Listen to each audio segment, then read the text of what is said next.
चर्चा न करता डायरेक्ट तुम्ही सांगाल की नाही आम्ही संपावर वगैरे जाऊ, ही मराठीची मुस्कटदाबी आहे आणि परिवहन मंत्री म्हणून ही मुस्कटदाबी मी सहन करणार नाही. महाराष्ट्रामध्ये तुम्हाला व्यवसाय करायचा असेल तर मराठी अनिवार्य आहे, मराठी बोलावंच लागेल आणि मराठी समजावंच लागेल. मराठी सक्तीच्या भाषेवर आता रिक्षा चालक आक्रमक झालेले आहेत आणि संपाची देखील आता त्याने हाक दिलेली आहे. नाही, मी आमच्या महाराष्ट्रातील सगळ्या रिक्षा चालकांना, रिक्षा संघटनांना विनंती करतो की आततायीपणे असा कुठलाही निर्णय तुम्ही घेऊ नका किंवा घोषणा करू नका. 1989 सालचा हा कायदा आहे.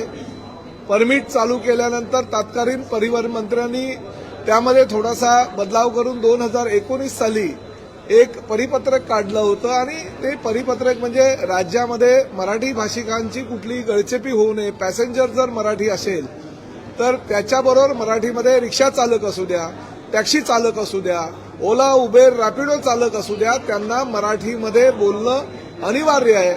मराठी जर ते बोलत असतील तर तुम्हाला समजलं गेलं पाहिजे. त्यामुळे वादविवाद निर्माण होणार नाही आणि ह्या घटना घडलेल्या आहेत. आम्ही हा सक्तीचा निर्णय काय आज घेतलेला नाहीये. हा निर्णय 2019 साली किंवा 1989 सालच्या नियमानुसार झालेला आहे. मी फक्त परिवहन मंत्री म्हणून आमचे आरटीओचे अधिकारी ते योग्य प्रकारे कारवाई करतात का हे फक्त तपासतोय. ते चुकीचं काय आणि रिक्षा चालकांना, मालकांना, ओला, उबेर, रॅपिडोवाल्यांना, टू व्हीलरवाल्यांना माझं एकच मत आहे की अहो महाराष्ट्र आहे, ही महाराष्ट्राची संस्कृती आहे.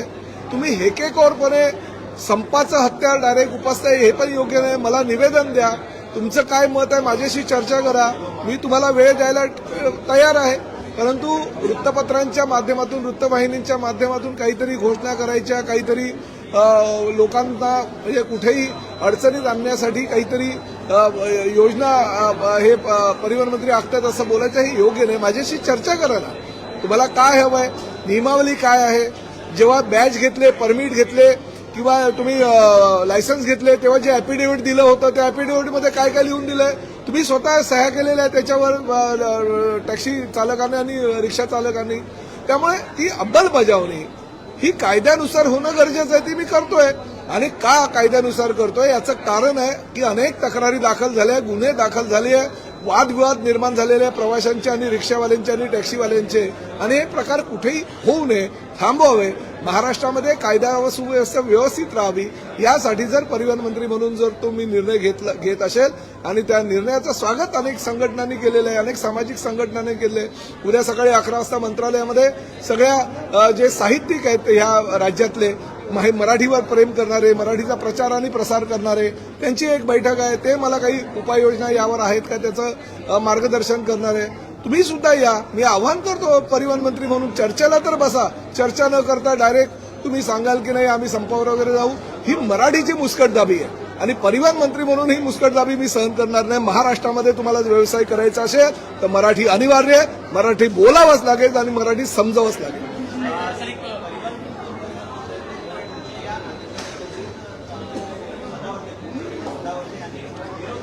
बघा, मी तुम्हाला सांगतो, बघा मी सदावर्तेंची भावना समजतो.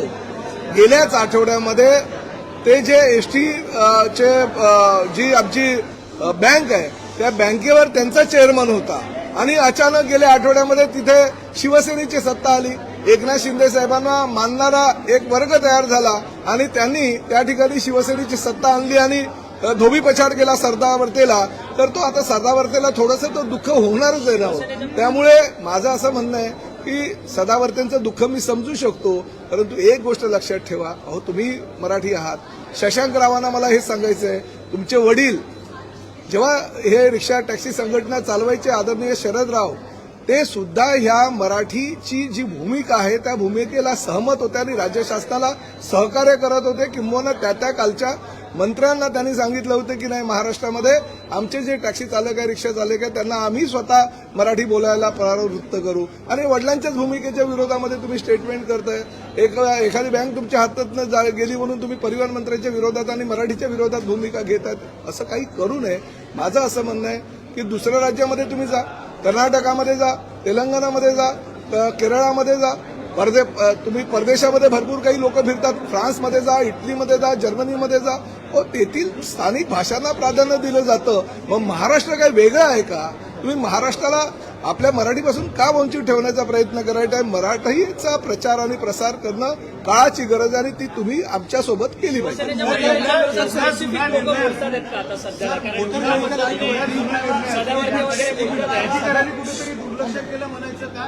नाही, काय होतं माहितीये का? बघा, अनेक आता ह्या एमएमआर क्षेत्रामध्ये प्रामुख्याने ह्या घटना एमएमआर क्षेत्रामध्ये घडत आहेत, कारण शहरीकरण वाढत चाललेलं आहे आणि आरटीओचे आमचे अधिकारी तेवढेच, कर्मचारी तेवढेच, परंतु वाहनांच्या संख्या ह्या 20 ते 25 पटीनं वाढलेल्या आहेत आणि त्यामुळे अनेक गोष्टी ज्या आहेत त्या गोष्टींवर आता नियंत्रण राहिलेलं नाही. आम्ही आता आमचं संख्याबळ वाढवतोय, परंतु त्यामुळे ह्या गोष्टींकडे दुर्लक्ष होत होतं आणि जे गुन्हेगारी प्रवृत्ती आहे ती वाढत चालली होती.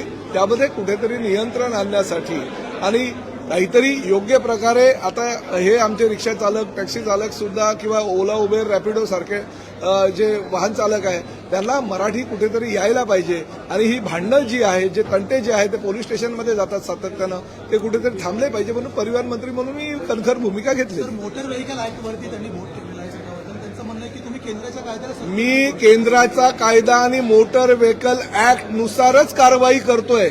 त्यांना कदाचित कल्पना नसेल, कारण त्यांची जी सनद होती ती हायकोर्टानं रद्द केली होती. त्यामुळे ते वकील किती मोठे याची मला कल्पना नाही. त्यांचं दुःख एकच आहे, त्यांच्या हातून बँक गेलेली आहे. एकनाथ शिंदे साहेबांच्या नेतृत्वाखालच्या सगळ्या सदस्यांनी बँकेला पाठिंबा दिलेला असल्याकारणानं आमची सत्ता त्या ठिकाणी आलेली आहे, म्हणून त्यांच्या पोटामध्ये थोडंसं दुखत आहे, पण ते उरलं सुरलं दुखणं आम्ही दूर करू.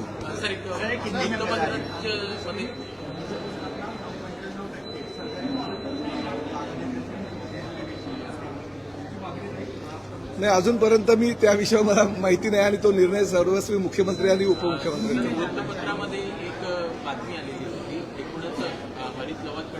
बघा काय आहे, आता हे मराठी सक्तीमुळे अनेक बातम्या येणार आहे, परंतु प्रताप सरनाईक सक्षम आहे आणि प्रताप सरनाईकांनी हे कार्यभार किंवा ह्या काही भूमिका स्वीकारल्यानंतर आम्हाला कल्पना होती या कशा बातम्या आताच कशा काय येतात. अरे, एखाद्या एवढ्या मोठ्या मुंबई मिरर सारख्या वृत्तपत्रामध्ये पहिल्या पानावर बातमी येते, त्याला काहीतरी अर्थ तर पाहिजे ना, काहीतरी छापायचं म्हणून छापायचं आणि त्यामध्ये त्याचा खुलासा मंत्र्यांकडून मागायचा. मला वाटतं का आजच ही बातमी आली, का मराठी सक्ती केल्यानंतर त्या बातम्या प्रसारित व्हायला लागल्या? हो ठीक आहे, आम्ही ह्या सगळ्या ज्या काही बातम्या आहेत किंवा सगळ्या ज्या काही लोकांनी भूमिका घेतलेल्या आहेत, काही लोकांनी, मोजक्या मुठभर लोकांनी, आम्ही संप करू, आंदोलन करू, बहिष्कार घालू वगैरे. प्रताप सरनाईक आपल्या भूमिकेवर ठाम आहे. मी माझ्या नेत्यांवर विश्वास ठेवून आणि नेत्यांना सगळी गोष्ट जी आहे वस्तुस्थिती सांगूनच मी कुठलीही भूमिका घेत असतो. आनंद आहे मला. असं वाटतं पक्ष म्हणून नव्हे तर मराठी माणूस म्हणून त्यांनी उतरायला हरकत नाही.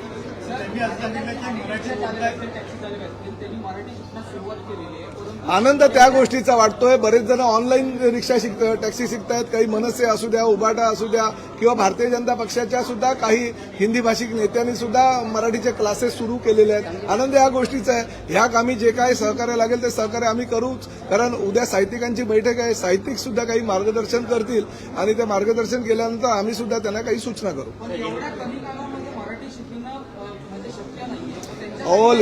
लायसन बॅच देऊन 5-5 वर्ष झाली, 10 वर्ष झाली, कमी काळ कुठे? आणि माझं असं म्हणणं, आजही मी वेळ द्यायला तयार आहे, पण तुम्ही चर्चेला यायला हवं, तुम्ही मागणी करायला पाहिजे. तुम्ही डायरेक्ट मीडियाच्या समोर बाईट देता किंवा काही कुठल्याही प्रकारे परिवहन मंत्री म्हणून मला निवेदन न देता जर तुम्ही भूमिका घेत असाल तर ती योग्य आहे. सर, काही ठिकाणी रिक्षा चालकांची आडमुठेपणाची भूमिका देखील पाहायला मिळते. ते म्हणतात की उत्तर भारतीय नसले तर मुंबई चालणार नाही, अशा पद्धतीचे देखील अनेक प्रतिक्रिया माध्यमांमध्ये रिक्षा चालक देताना. बघा काय असतं, ह्या सगळ्या गोष्टींचं काही लोक भांडवल करत असतात, परंतु मी मात्र माझ्या भूमिकेवर ठाम आहे.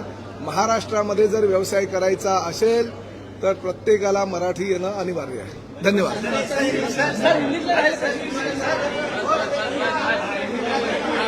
मराठी